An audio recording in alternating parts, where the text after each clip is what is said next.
갈라디아서 2장 20절 말씀을 봉독하겠습니다.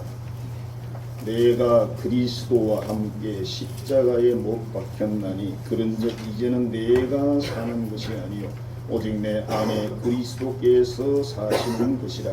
이제 내가 육체 가운데 사는 것은 나를 사랑하사 나를 위하여 자기 자신을 버리신 하나님의 아들을 믿는 믿음 안에서 사는 것이라.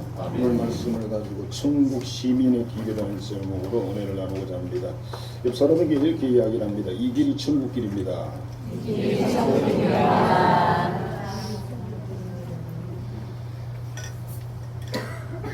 알프레드 노벨이라는 과학자가 있죠. 이분이 다이아마이트를 발명을 해가지고 많은 돈을 벌었습니다.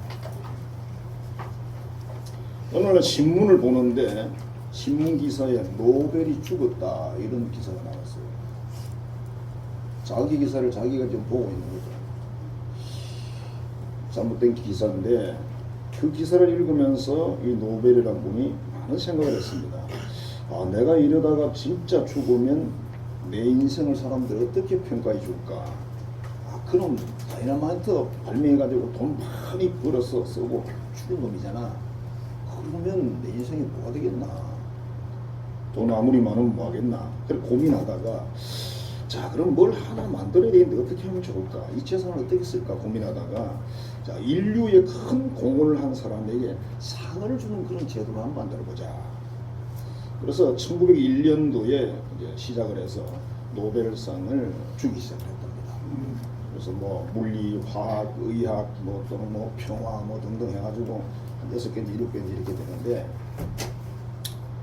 가장 관심사가 그거잖아요. 상금이 얼마냐? 그렇죠. 누가 그러더라고 표창장 주면 뭐 하냐고 상금이 있어야지 웃자고 하는 이야기지만 그래요. 상금이 115만 달러인데 하나로 제가 지금 계산해 보니까 15억 정도 돼요. 좀 많죠? 근데 사실은 이 상금보다는 명예가 더 훨씬 위에 있거든. 노벨상을 받았다. 그럼 그래.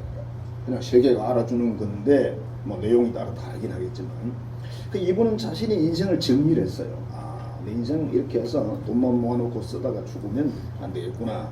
그래서 인류에게 뭔가 내가 좀 해야 되겠다. 자기 노명도 좀 줄이고. 노벨상을 만들어 놓으니까 뭐 세월이 아무리 흘러가도 노벨 그러잖아. 저 사람은 엄청나게 투자를 한 거죠. 자, 우리의 인생의 삶은 어떻게 정리하면 좋을까? 뭐 때로 한 번씩 정리가 필요합니다. 1년을 살아가면서도 그죠? 정리를 하잖아요. 아, 이 정리를 하고 또 우리 회계 같은 것도 이런 가정도 회계가 필요하고 다 회계가 필요하잖아요. 결산 같은 거 이런 거 미래에 대한 예산 같은 거. 뭐 경영을 여러분 나오지 않아도 그 정도는 다 하셔야죠. 그래서 쭉 해서 이렇게 하면 연말 가서 또 한 해를 지나면서 좋은 그런 결과를 거두지 않을까. 철로역정을 썼던 그 좋은 권현이라는 분이 군대에서 어느 날 보초로 썼대요. 갑자기 급한 일이 있어가지고 친구에게 야 대신 좀 보초 좀 써라. 내가 잠깐 갔다 올게 이렇게 된 거예요. 아, 그래서 볼일을 딱 보고 왔는데 친구가 총에 맞아 죽어 있어요. 충격을 받았어요. 와, 내가 여기 서 있으면 내가 총 맞아 죽었잖아. 그렇죠, 당연하죠. 거기에 이 사람이 너무 정신이 번쩍 들어가지고 아, 내가 앞으로 인생을 어떻게 살아야 될까? 이제는 육신적인 삶을 살면 안 되겠다. 내가 사명을 위해 살아야 되겠다. 그렇게 해서 복음 전하고 뭐 하다가 감옥에 가고 그때 당시에는 밖에서 이렇게 선포하고 설교하는 걸 정식 그 목사가 아니면 못하게 돼 있어요. 우리 평신론대 나가서 뭐 전도 설교를 한 거죠. 간단하게. 그 잡혀가가지고 감옥에서 오랜 세월이 있었잖아. 그러면서 철로역정을 썼죠 또. 그 자신의 꿈이나 세상의 모든 걸 다 때려놔 버렸어. 사람이 죽고 사는 문제에 딱 걸리니까 아무것도 아닌 거예요. 여러분 우리가 아무리 이 세상에 중요한 문제가 있으면 내가 죽어버리면 무슨 의미가 있습니까? 남는 게 없잖아. 가족이 남는다 이런 소리 하지 말고 뭐 죽은 사람이 남는 걸 뭐 고민합니까? 자, 종교 개혁자 그러면 우리 마틴 루터 뭐 성공한 개혁자인데 많은 개혁자들이 교회 역사 속에 있었습니다. 근데 성공한 사람이 마틴 루터입니다. 존 칼빈 같은 사람, 이런 뭐 정길 같은 이런 몇몇 사람들이 성공했다는 거죠. 그러니까 루터가 어느 날 비가 오는 날 친구와 같이 길을 가고 있었는데 갑자기 하늘에서 벼락이 쳐가지고 친구가 자기 눈앞에서 불타 죽어버렸어요. 그 장면을 여러분 상상해 보십시오. 자기 눈앞에서 친구가 번개불에 타서 죽었다니까요. 너무 놀라가지고 정신이 없었죠. 그러다가 이 사람이 결심한 게 내가 하나님 일을 하며 살아야 되겠다. 그래서 신부가 되고 나중에 이제 종교 개혁자가 되고 그렇게 됐습니다. 우리 세계 교회 역사 속에 마틴 루터 같은 사람이 이런 사람이 없었다면 현대 교회는 어떻게 됐을까?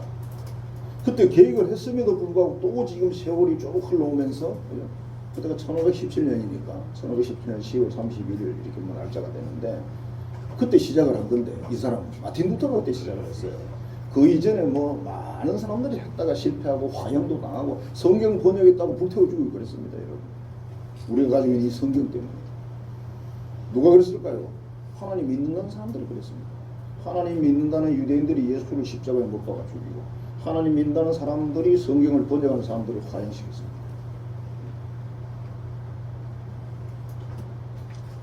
누가 그러더라고요.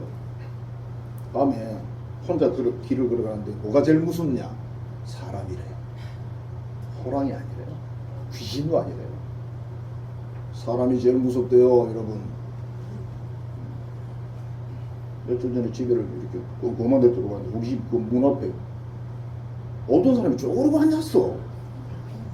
아니 서 있으면 알겠는데 나무하고 사람은 알잖아. 쪼그리고 앉아가지고 폰을 보니까 불빛이 쫙쫙 이걸 빛이 내나. 저게 무슨 사람인지 뭔지 분명히 사람이 맞긴 맞는데 왜 남의 집 앞에 쪼그리고 앉아서 저러고 있을까? 멀리서 보니 잘 안 보이더라고요. 우리 옛날에 그런 장난 많이 짓잖아요. 고리씨 가지고 이렇게 비추고.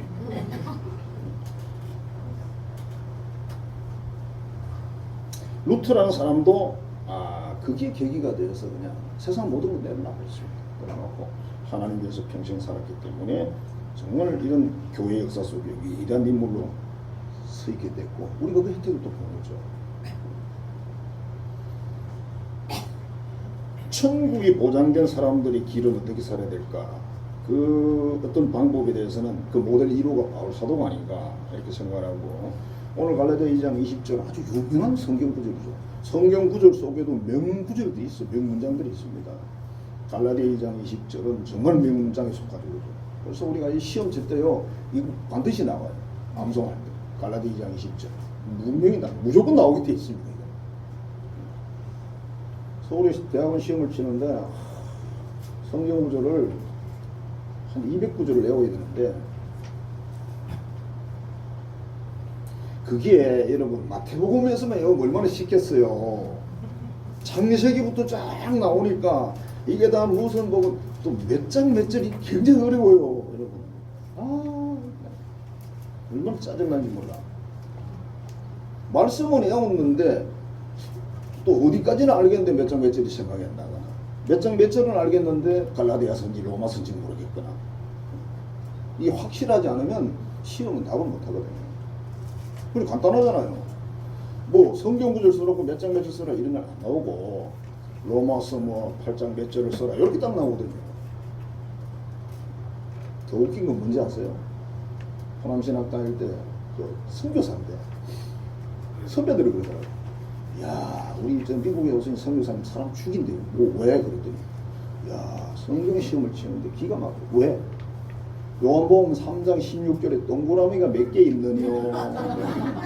어떻게 답할 거예요 이런 거를. 모르면 절대 못 씁니다. 동그라미가 몇 개 있느냐 물어봐. 사기를 칠 수 있습니까 거기에서. 이야 선교사님 머리 좋다. 한복을 했습니다. 큰일 난다고? 해봐라. 동그라미 어떻게 큰일이야.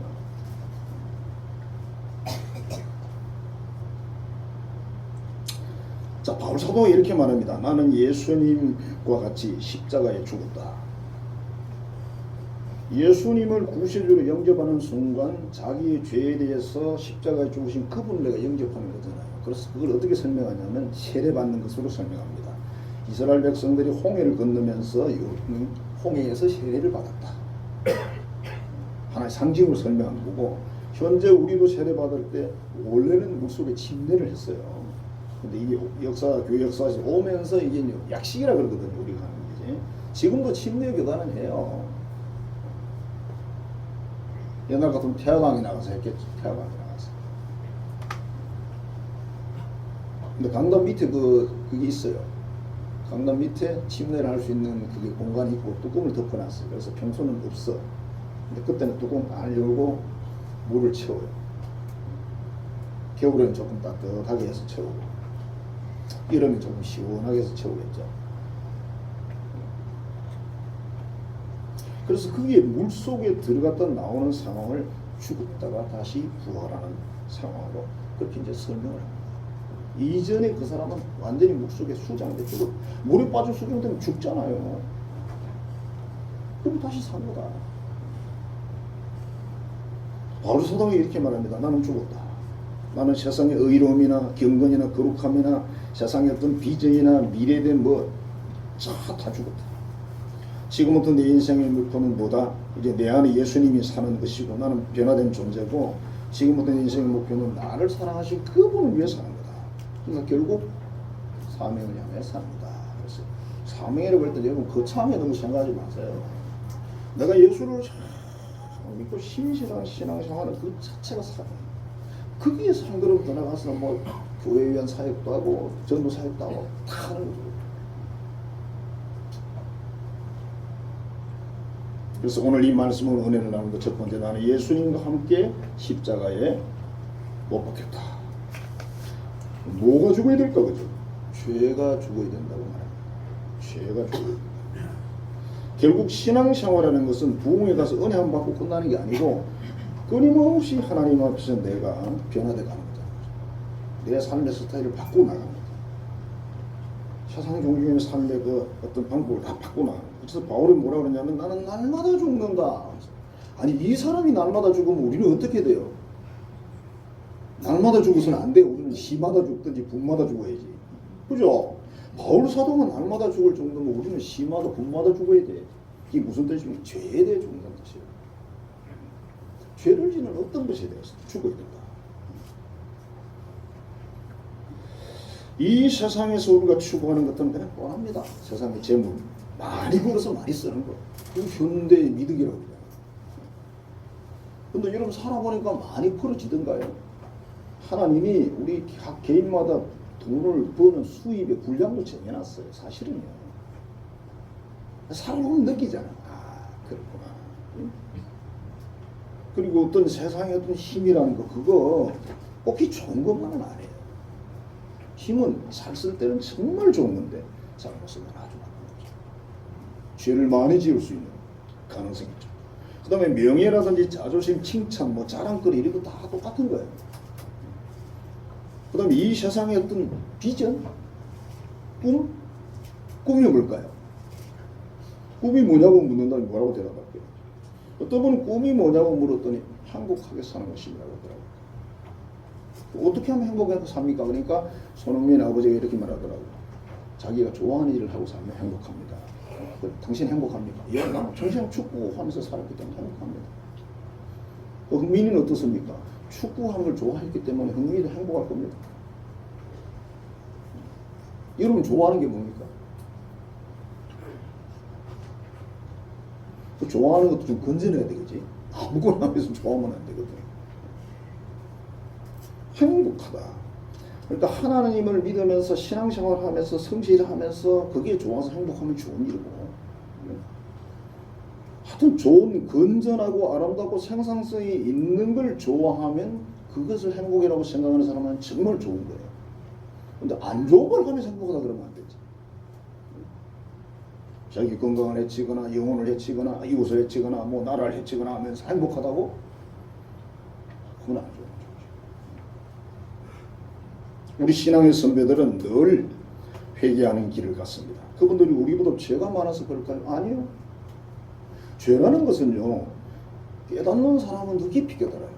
못 느끼는 사람은 더 못 느끼고 무뎌져요.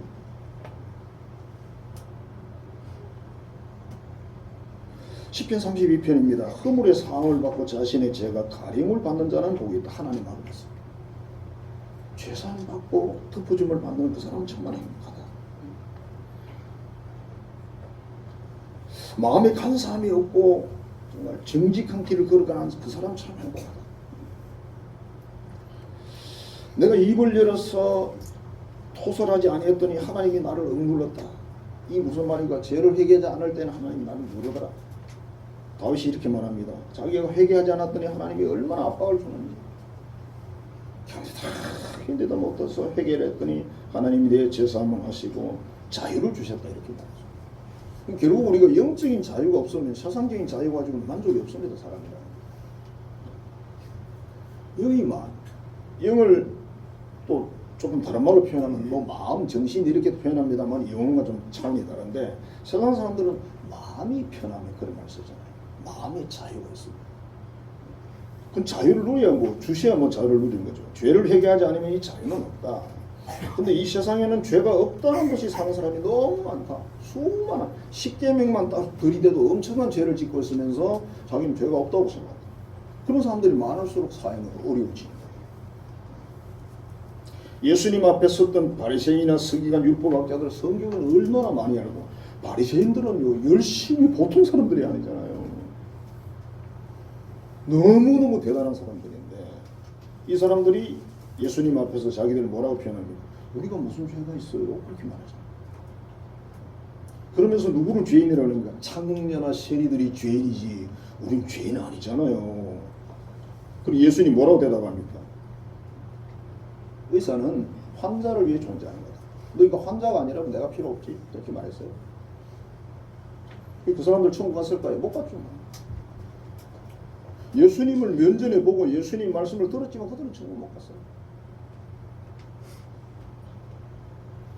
지금도 우리가 교회를 다니면서 난 착하게 살고 있다. 주일 성수도 하고 뭐 방탕한 삶도 안 살고 부지런히 봉사도 하고 100점짜리 이 정도면 근데 회개를 안 해요. 아무 문제가 없다는 거죠. 마음으로 생각으로 삶으로 하는 그런 수많은 죄들이 있는데 회개를 안 해요. 하나님 앞에 짓는 죄가 있고 그죠? 우리가 일반적으로 사람한테는 허물이라고 표현을 합니다. 여기 이제 종류를 이제 나눠주기 위해서 설명하는 건데 죄는 하나님과의 관계, 허물은 사람과의 관계. 여기 안 걸린 사람이 있습니까? 다 걸리지. 부부간에도 살다 보면요, 뭐 제가 가끔씩 소리를 지릅니다만 그것도 잘하는 게 아니거든요. 그것도 죄잖아요. 부부간이니까 괜찮을 거다, 가족간이 괜찮을 거다. 아닙니다, 여러분. 하나님 앞에서는 그거 다 걸립니다.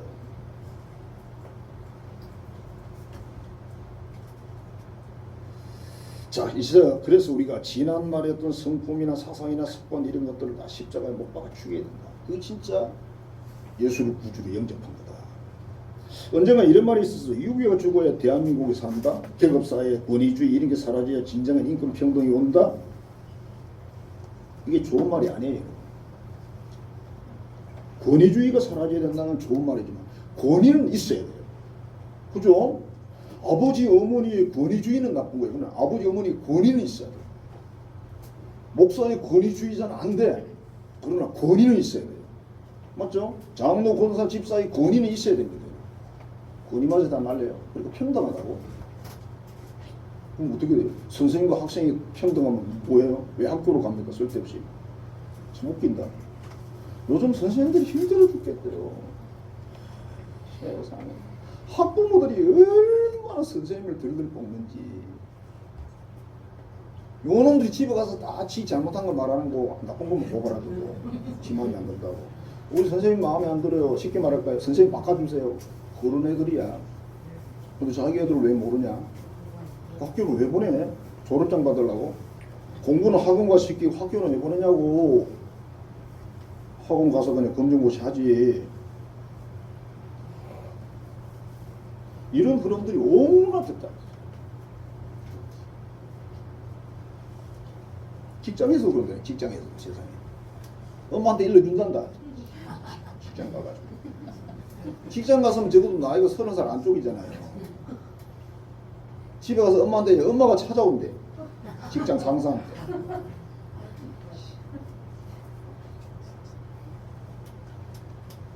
태양에 썰어넣고.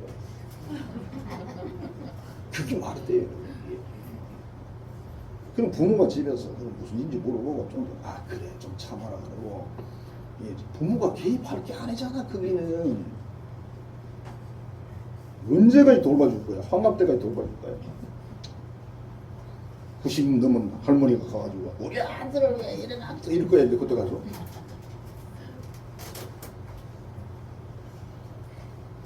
자, 오늘 본문에서 그리스도인이 천국 가는 길은 뭐냐? 죽을 게 뭐냐? 나 자신이에요, 여러분. 남이 죽는 거 아닙니다, 여러분. 나의 신앙의 길에서 이 모든 어떤 교육과 훈련의 과정에서 나의 육신적인 세상적인 것들이 하나씩 죽어야 끝나는 거예요. 죽어야 돼요. 그 병이라든지 병균들은 죽어야 되잖아. 회개가 된다. 그래서 믿음이 좋은 사람, 신앙이 좋은 사람, 거룩하고 깨끗한 사람일수록 회개를 많이 합니다. 깊이 합니다. 근데 진짜 죄를 많이 짓는 사람은 회개하지 않습니다. 안 보여. 안 느껴지고. 괜찮아. 부산 해운대 쪽에 수영로 교회라는 교회가 있습니다. 어마어마한 규모죠, 지금. 여러분 차 타고 이렇게 지나가시다 보면 보여요. 15,000인지 2만인지 몇 만인지 모르겠어요. 정필도 목사님이 여기 개척을 해서 교회를 세우고 지금은 이제 두 번째 목사님 사역을 하고 있는데 그 교회의 의사였던 장로 한 분이 있었고 이 정필도 목사님이 이제 교회가 부흥되고 그러니까 부흥회를 많이 다니셨죠. 자기 교회 간증을 이제 하셨대요. 그 교회 정말 존경받는 장로님인데 큰 병원의 원장이기도 하고 이분이 부흥회 하는 주간에 새벽 시간에 일어나가지고 공개적으로 회개했대요. 여러분 제가 죄를 하나 고백할 게 있습니다. 제가 장로인데요. 지금까지 담배를 피웁니다. 이제 끊겠습니다. 그랬어요. 사람들이 난리가 났어. 저 장로님 담배를 피우고 있었어? 야, 그 장로님 대단하죠. 담배 피우면 입에 냄새 나잖아. 어떻게 그걸 감췄지? 사람하고 절대 가까이 하면 안 되겠죠? 처음에는 그랬는데 사람들이 그 회개하는 그분의 모습을 보면서 온 교인들이 나중에는 은혜를 받았어요. 존경하기 시작했고 그때부터 교회가 급성장하기 시작했죠. 중심 축에 있는 정말 재력도 있고 존경받을 만한 그 사회적으로도 그런 사람이 회개라고 되돌아서니까 교회가 제대로 서버립니다. 바울 사도는 나는 매일 죽는다. 우리도 매일 죽어야 한다. 천국 시민이라면 회개하라. 매일 안 좋은 걸 죽여야지. 좋은 걸 죽이지 말고 기도 열심히 나오는 그런 거 죽이지 말고 반대걸 죽여야지. 그래야 천국 시민의 길을 걸어가는 거다. 그 다음에 두 번째 나는 예수님이 내 안에 삽니다 그랬어요. 무슨 말입니까? 바울 사도가 지금까지는 내가 내 인생의 주인이었는데 이 주인이 바뀌었습니다. 내 인생의 주인은 하나님입니다. 여러분 지인이라는 그 요정 이야기가 있잖아요. 그 재밌잖아요. 그죠? 그 지인이라는 요정은 어떻게 합니까? 램프의 주인이 시킨 대로 합니다. 다른 사람이 시키는 거 안 합니다. 램프의 주인이 명령하는 그대로 행동을 합니다. 그게 지인이잖아요. 그죠? 그 사람들이 지인이를 좋아해요. 그래가지고 전에 어떤 집 개 이름을 지인이라고 지었더라고요. 램프의 요정 지인이. 자, 요즘 빈집이 많다는 그런 정보들이 많이 나옵니다. 전원주택 빈집이 많대요. 처음에 몇 달은 좋았는데 둘이가 살다가 한 사람 시내 나가고 혼자 있는데 저녁 되면 정막강산이라. 처음에는 색소풀이 좋았는데 이제 풀어도 아무도 반응이 없어요. 밖에서 노루사선들이 뭐 듣겠지. 그 다음에 시골집도 지금 비는 데가 너무 많아요. 보니까 뭐 남해 어디 바닷가에 집이 딱 이래 있더라고. 근데 우리는 뭐 낚시를 뭐 전문적은 아니고 그냥 취미로 뭐 운동으로 좋아하는 사람인데 야 마당에서 낚시대 딱 쳐놓고 괜히 쓸데없는 환상이에요. 저는 그랬어요. 거기 가서 한 날 살기는 가능하겠다. 그러나 1년은 아니야. 우리 친구가 저보고 은퇴하면 제주도 가서 1년 살자. 제주도 가서 1년 동안 뭐 하게 그랬어요. 여러분 제주도 섬입니다. 여러분 섬에 안 살아본 사람들은 섬에 그런 걸 모릅니다. 제가 섬에 가서 목회를 해봤잖아요. 처음에는 이해를 못했어요. 살아보니까 알겠더라고요. 섬에 사니까 딱 갇힌 느낌이에요. 가고 싶을 때 못 가. 배를 타든지 그래야 되니까. 그냥 마음에 심리적인 압박이 있더라고요. 그렇구나. 그래서 근데 제주도 1년은 안 되고 제주도 한 달은 가능한데 1년은 안 된다. 한 달 살기는 괜찮을 것 같은데.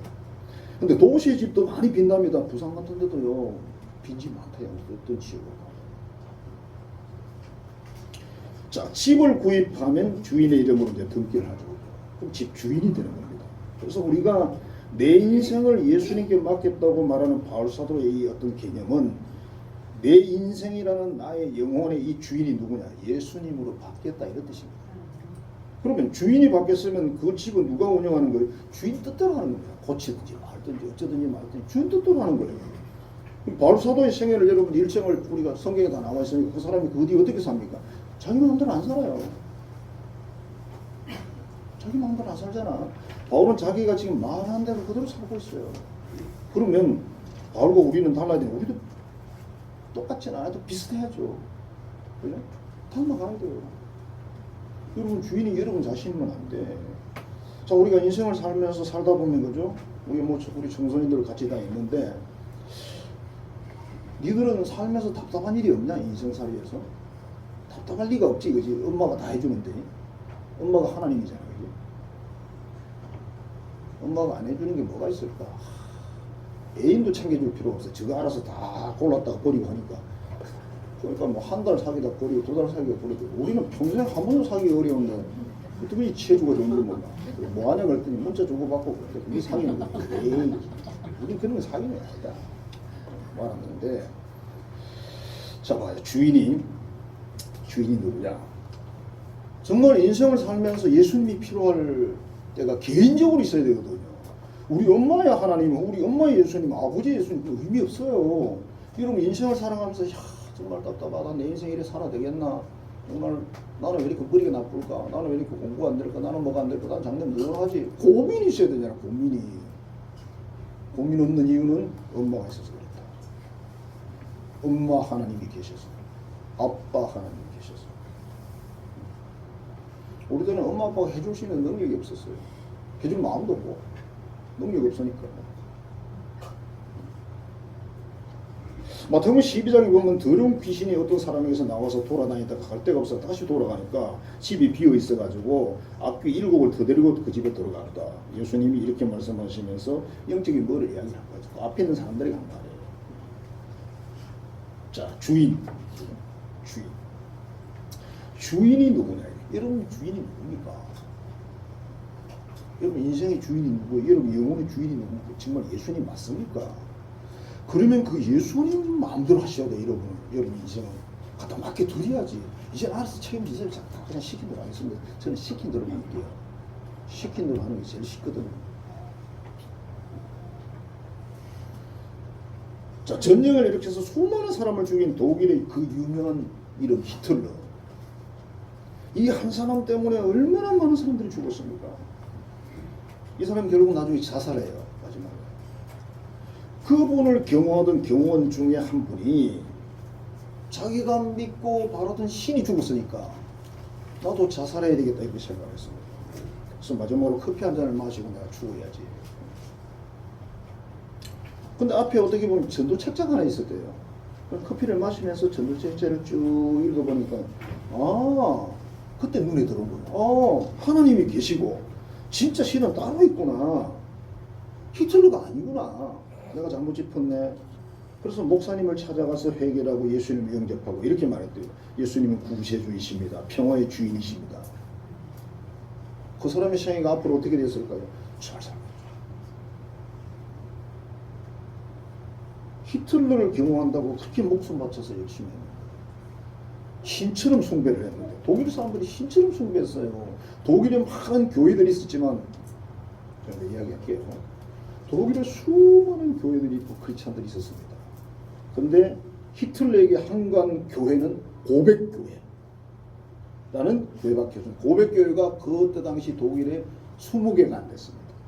교세도 그렇게 좋지 않았습니다. 그 교회들은 히틀러에게 대항을 했어요. 아니라고, 이건 아니라고. 사람 죽이기 아니라고.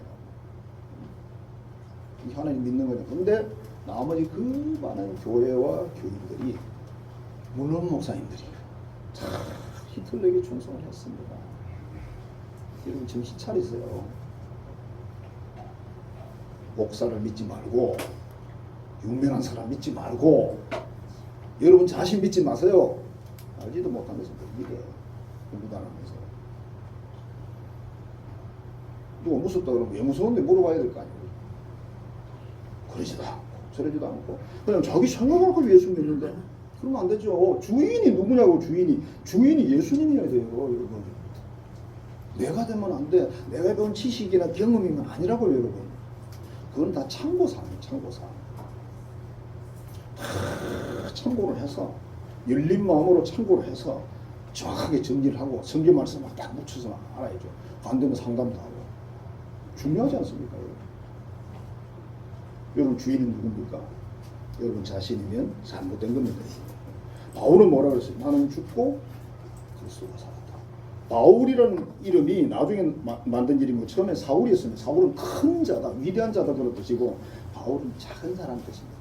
그 이름 바꾼 거예요. 그래서 그 이름을 바꾸려면 이렇게 바꿔야 되거든요.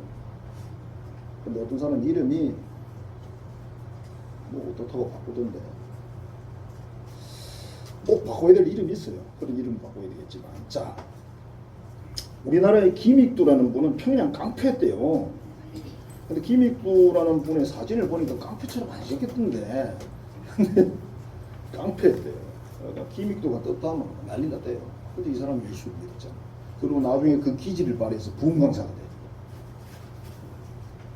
그때 당시 아주 뭐 이름 있는 그런 부흥강사였습니다. 완전히 뭐 변화된 그런 삶을 산 사람이 김익두였다.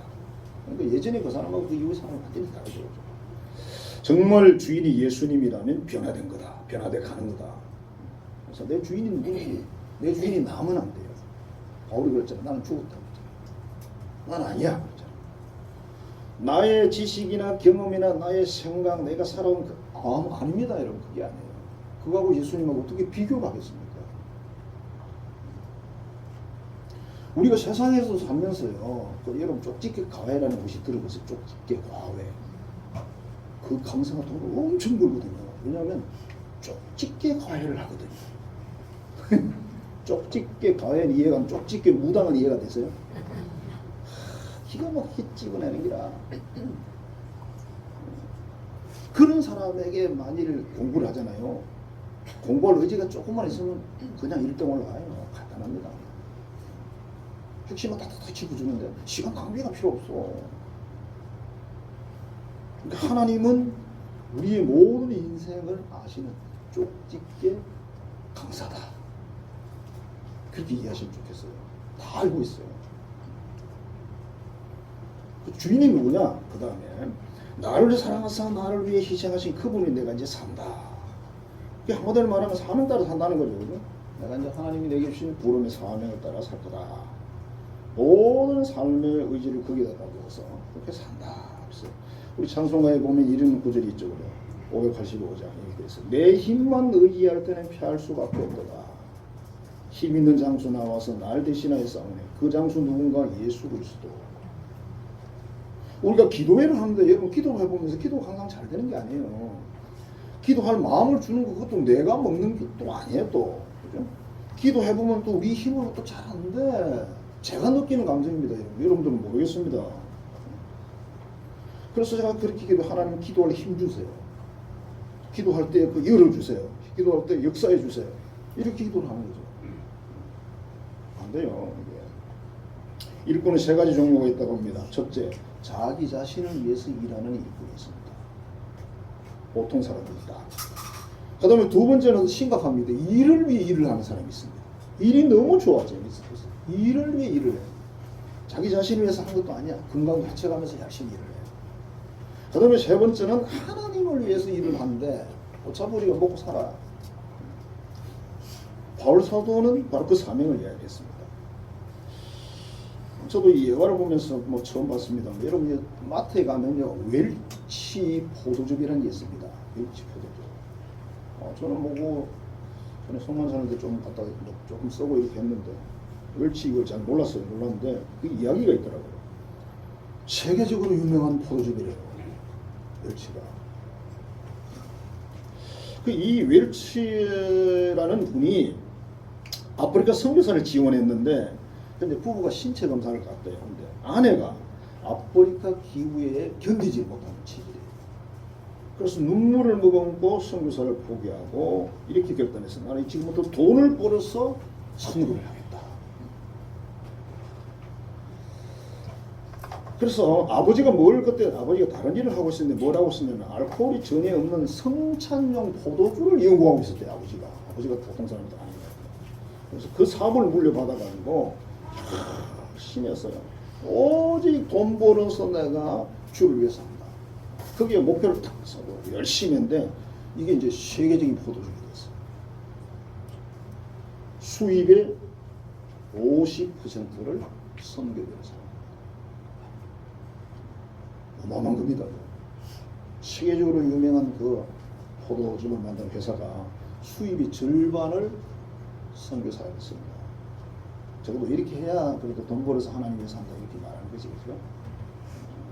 11조 드려도 12조 드리면서 내가 하나님 위해서 내 인생을 다 드립니다 이렇게 말하면 조금 그렇지 않아요, 그지? 그것도 대단하지만 안 하는 사람 비교하면 얼마나 위대합니까? 자, 하나님은 우리를 부르시고 예수님 십자가 속죄 부활 소망을 우리에게 주고 자녀를 삼고 천국 시민을 삼았어요. 천국 시민이니까 천국 시민다운 삶을 사는 게 맞죠. 대한민국 국민이면 대한민국 국민으로서 사명을 가지고 살아야 됩니다. 자, 그러기 위해서는 천국 시민이기를 가기 위해서는 예수님과 함께 십자가에 죽어야 된다. 나의 세상적인 모든 꿈과 비전 희망들을 다 십자가에 죽여. 그 다음에 예수님이 시킨 대로 하는데 왜 주인이 그분입니까? 주인 시킨 대로. 우리는 진이가 되고, 그죠? 예수님은 램프를 소유한 주인이 되고. 그 다음에 예수님이 유언을 따라 사는 건데요. 그렇죠? 그분을 위해서 나를 사랑해서 죽으신 그분에서 내가 산다. 그게 뭡니까? 하나님 말씀대로 살고, 복음대로 살고, 복음을 나누니까 삶을 살면서. 그래서 갈라디아 2장 20절 이 모든 걸 포함하고 있습니다. 천국 시민의 길 잘 걸어가셔서 그 길 끝에 가면 누가 계십니까? 예수님이신 것이 웃으면서 기다리고 있습니다. 그 길 가셔야 돼요. 딴 길 가면 안 돼요. 다른 길은 없어요. 다른 길은 없습니다. 반드시 가셔서 거기에서 영접하시는 예수님 만나기를 주의 이름으로 축복합니다. 기도하겠습니다. 하나님 사랑합니다. 감사합니다. 오늘도 사도 바울의 신앙 고백을 통해서 은혜를 나누었습니다. 우리 모든 삶이 세상적인 그 어떤 것들이 또 죄들이 회개를 통해서 그것이 다 주어지고 예수님이 주인 돼서 새로운 삶을 살고 그분이 말씀대로 그분이 시키는 대로 그분이 하라는 대로 행함을 통해서 또 평생에 하나님이 우리에게 주신 부름의 그 귀한 사명을 위해서 살아가려고 할 때 하나님이 역사하시고 우리 인생을 책임져 주시고 걸음걸음 이끌어 주시고 마침내 천국 길을 끝까지 걸어서 영접하시는 예수님을 만나게 될 줄 믿습니다. 우리 모든 성도들 그와 같은 은혜와 최고의 축복을 받아 누리게 하여 주옵소서. 예수님 이름으로 축복하며 기도하옵나이다. 아멘. 이제는 나를 위해서 이 땅에 오시고 생명까지 아끼지 않고 버리신 우리 구주 예수 그리스도의 은혜와 인간이 이해할 수 없는 그 넘치는 사랑을 나에게 베풀어 주신 하나님 아버지의 지극하고 크신 그 사랑하심과 지금도 우리를 늘 감동하시고 인도하셔서 진리의 길 위에 서서 걸어갈 수 있도록 역사하시는 성령의 교통 교제하게 하시는 역사가 바울 사도의 고백처럼 천국 시민의 길을 담대히 걸어서 마침내 주님 앞에 서기로 결단하는 모든 자녀들의 머리 위에 이제로부터 영원토록 함께 하시기를 간절히 축원하옵나이다. 아멘.